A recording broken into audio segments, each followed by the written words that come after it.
Good morning students. आज हम लोग महादेवी वर्मा के जीवन परिचय से अवगत होंगे। आज हम बताएंगे आपको कि महादेवी वर्मा जी कौन थी और किस प्रकार से हिंदी साहित्य को इन्होंने अपनी अनमोल रचनाएं भेंट की और हम लोगों ने गद्य तथा काव्य में इनकी रचनाओं को जाना, समझा और पढ़ा तथा उसका जो भी था रसपान किया है, यानी उसके रस को हमने अनुभव किया है। बच्चों, अगर हम इन्हें कहें विरह वेदना की गायिका या आधुनिक मीरा के नाम से विख्यात महादेवी वर्मा ऐसी कवित्री थी जिन्होंने खड़ी बोली में रचना करते हुए ऐसे ऐसे भावों को पिरोया है जिसमें प्रकृति चित्रण भी है, नारी विरह की वेदना भी है और प्रकृति का मानवीकरण भी हमें दिखाई देता है। तो इस प्रकार के भावों को इन्होंने काव्य में व्यक्त किया, इसीलिए छायावाद की स्तंभ के नाम से विख्यात हैं। और अगर छायावाद के स्तंभों में जयशंकर प्रसाद जी का, पंत जी और निराला का नाम लिया जाता है तो महादेवी वर्मा भी उसी श्रेणी में गिनी जाती हैं।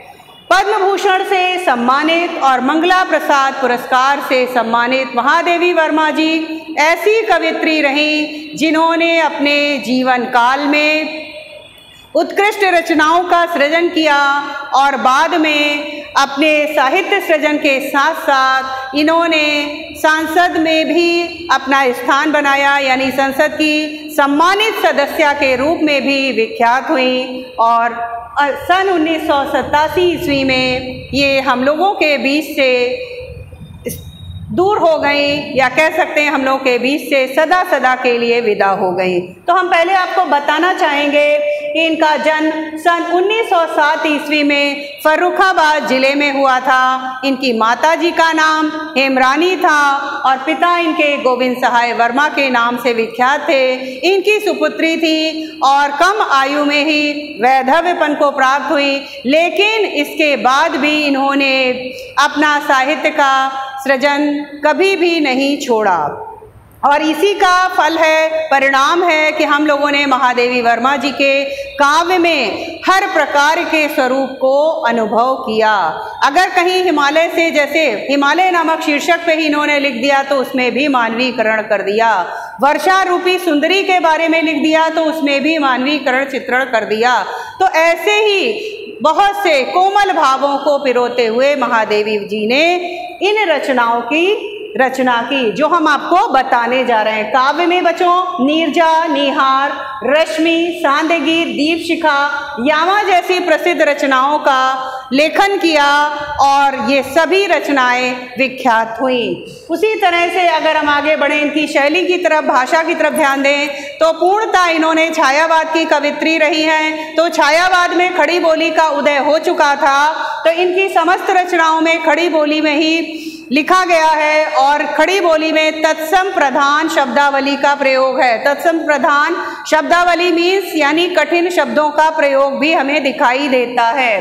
और काव्य में गीतात्मक शैली दिखती है इनके गीतों में, और काव्य में गीतात्मक शैली दिखती है। लेकिन अगर हम गद्य की बात करें तो गद्य लेखन के क्षेत्र में भी महादेवी वर्मा जी ऐसे गद्यकार के रूप में विख्यात हुई जिन्होंने एक से एक उत्कृष्ट संस्मरण लिखे और साथ में इन्होंने रेखा चित्र लिखे जिनके माध्यम से ऐसे ऐसे भावों को पिरोया है जो वास्तव में जनमानस के हृदय पर अंकित हो जाते हैं। जैसे आप लोगों ने गिल्लू नामक रेखा चित्र पढ़ा होगा जिसमें एक छोटे से जीव के बारे में महादेवी वर्मा जी ने एक अच्छा उत्कृष्ट लेखन किया और भावात्मक उसमें शैली हमें दिखाई दी।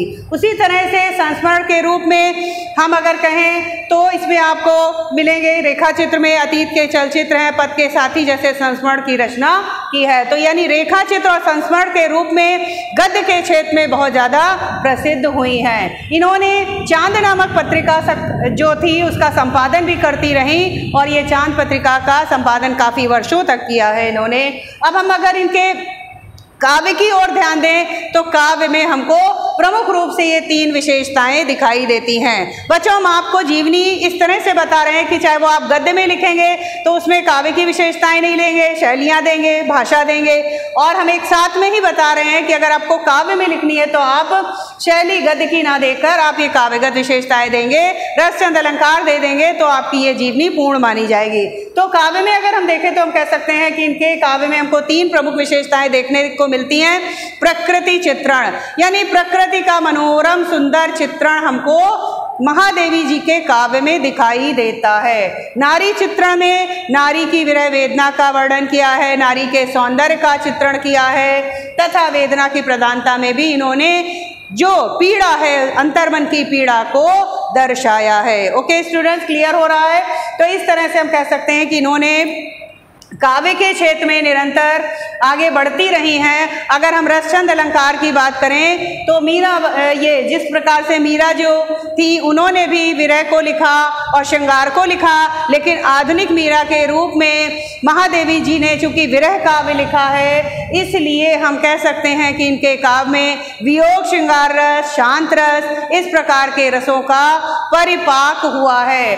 और हमें छंद जो हैं ज़्यादातर मुक्तक छंद मिलते हैं क्योंकि खड़ी बोली में लिखे हैं। और अलंकारों के समावेश की बात करें तो इनके काव्य में रूपक, मानवीकरण, यमक, अनुप्रास, उत्प्रेक्षा आदि अलंकार एक साथ समाहित होते परिलक्षित होते हैं। जैसे कि अगर आप वर्षा सुंदरी कविता पढ़ेंगे तो उसमें आपको यमक भी मिलेगा और उसमें उत्प्रेक्षा भी मिलेगा, कई अलंकारों का समावेश आपको मिलेगा।